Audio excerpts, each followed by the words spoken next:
All right, today in this video, we're going to be talking about acceptance and commitment therapy and how it can seriously shift how you handle injuries and/or chronic pain. And no, it's not about giving up at all. It's actually quite the opposite. It's about getting unstuck and using powerful psychology tools to do so.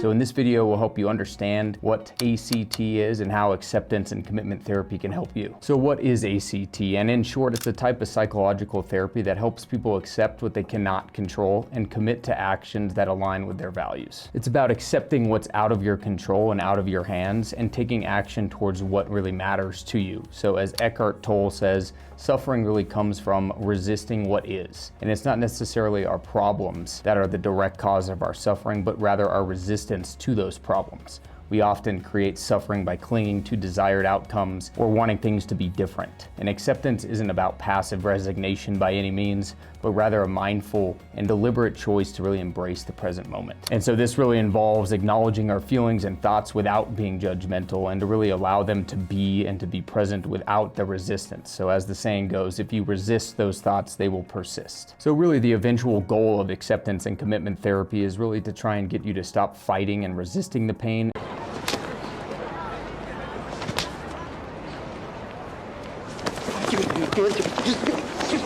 Oh my God, stop making a scene! And try to start focusing on living a meaningful life with it. And obviously that is much easier said than done, but we'll provide some various tips and examples of how to do that. So instead of being stuck in a wrestling match with your pain and injury every day in and out, ACT really shows you how to step back, make peace with it, and make peace with what you cannot control and still move forward with what matters to you. So we'll touch on the 6 core principles of acceptance and commitment therapy and look at it from more of an injury recovery edition here. So the first principle might sound obvious, but it's acceptance. So it might sound simple, but in reality, it's very difficult to implement. And when you're hurt, it's extremely easy to spend all your time and energy wishing that the pain wasn't there. This is where I need to get out. Jay!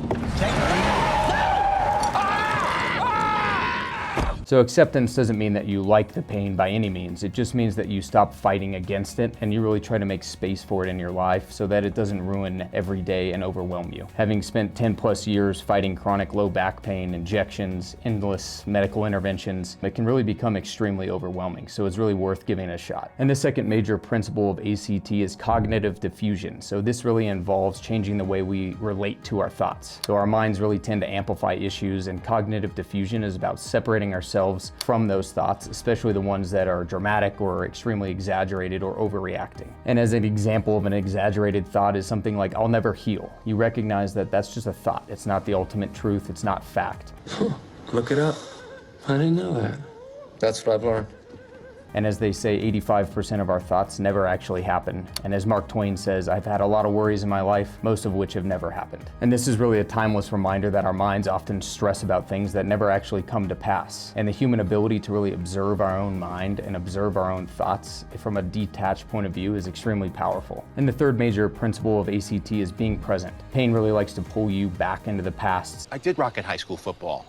You want to check tape? Saying stuff like, oh, I used to be able to do this, or used to be able to do X, Y, Z, or it likes to jolt you into the future and say, what if it never gets better? Being present really anchors you back to now, and it's usually a lot more manageable than the whole what if scenarios. And so the fourth major principle of ACT is self as a context, or the observer self. And it's really about noticing that you are more than your thoughts and emotions. You're the observer of those experiences, and that you're aware of your thoughts and feelings, but not defined by them. So as an example with injury recovery, you are not your injury, and you can see yourself bigger than whatever pain you are dealing with. You're still a friend, a parent, a human. You are not just the injured person. Another metaphor along those lines is that you are the sky, your mind is the sky, and that your thoughts and emotions are just like the weather. They come and go. And noticing this really helps provide a sense of perspective and allows us to step back from those difficult experiences. And so the fifth major principle of ACT is really values-based action. And often pain really makes you feel that life is on hold. I know I felt that way many, many times, that my life was on hold until I could get this thing figured out. ACT tries to flip that natural response to injuries by asking, what's really important to you and what really matters to you, and how can you handle it and move forward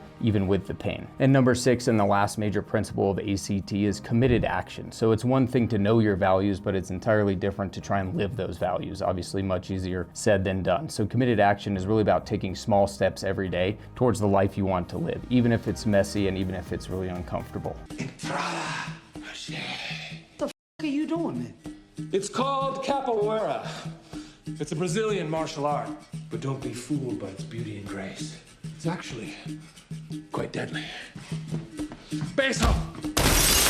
Now that we've touched on the 6 major principles of ACT, we'll talk about some various examples of how to actually use ACT while recovering. So the first one is trying to accept the pain without fighting it. Obviously this is not easy, but if you've been dealing with chronic pain for a long time, it's worth giving it a shot. So instead of getting caught up in the fear loop of this isn't fair or why me, really try to pause and really name the sensation that you're feeling without judgment, really looking at it like a scientist would an experiment, or looking at a rock on a foreign planet and really saying, okay, there's some tightness, there's some stinging, there's some aching, and really just simply naming it can really reduce the mind's overreaction to it. The second tip under cognitive diffusion is really trying to separate yourself from those negative thoughts. So your brain really likes to throw out a lot of junk thoughts, so noticing them without letting them grab a hold of you. So even the saying of, I'm having the thought that, really allows you to put distance between you and the thought. And again, the thought isn't truth, it's not fact.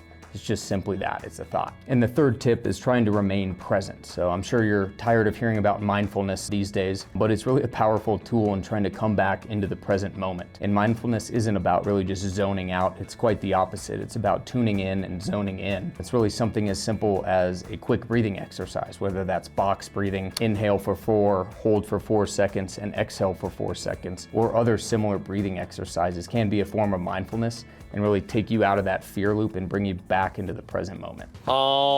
Everybody sit on the floor, Indian style like me. Oh my God, if you're wearing a dress, please keep your knees together. Nobody wants to see that. So number 4 is really trying to identify your core values. That falls under that values-based approach. So really you can ask yourself, what do I want my life to be about, even if my recovery is slow? Maybe it's about connection, maybe it's about strength, maybe it's about creativity. You can write them down and revisit them, because obviously these are massive questions, but they can become your North Star. And with that, if you don't have anything that comes to mind, obviously put it in the back of your mind and revisit it later. And the 5th thing to try is to really set small, meaningful goals and systems. And this falls under that principle of committed action within ACT. So you want to set small, meaningful steps forward that align with your values. So if trying to stay active is important to you within dealing with that pain, maybe a goal is to walk half a mile or walk a mile every day, depending upon where you are at. If something different like staying connected matters to you, maybe it's texting or calling a friend or reaching out to someone you haven't talked to in a while, setting those small, meaningful goals can be important. So in addition to setting those goals, you really want to try and create systems that allow you to stay consistent and achieve those goals. So if movement and staying active is important to you, maybe you can lay out your athletic wear the night before and really set aside that time. It's really important because your mind will begin to believe whatever you tell it. Another powerful tool that you can implement is really focusing on what you can control. Obviously, we're working on accepting things that are out of your control, but focusing on what is within your control. So you can list 3 things or more that you still enjoy. Say something like music, journaling, photography, socializing with friends, whatever it is, but you can focus on adapting, not losing it. So focusing on what you still have as opposed to what you don't have. And with these tips, really it's trying to take action every day. Even one small step a day that aligns with your values can be extremely significant. And then something is better than nothing. If you don't feel like it, even just a little bit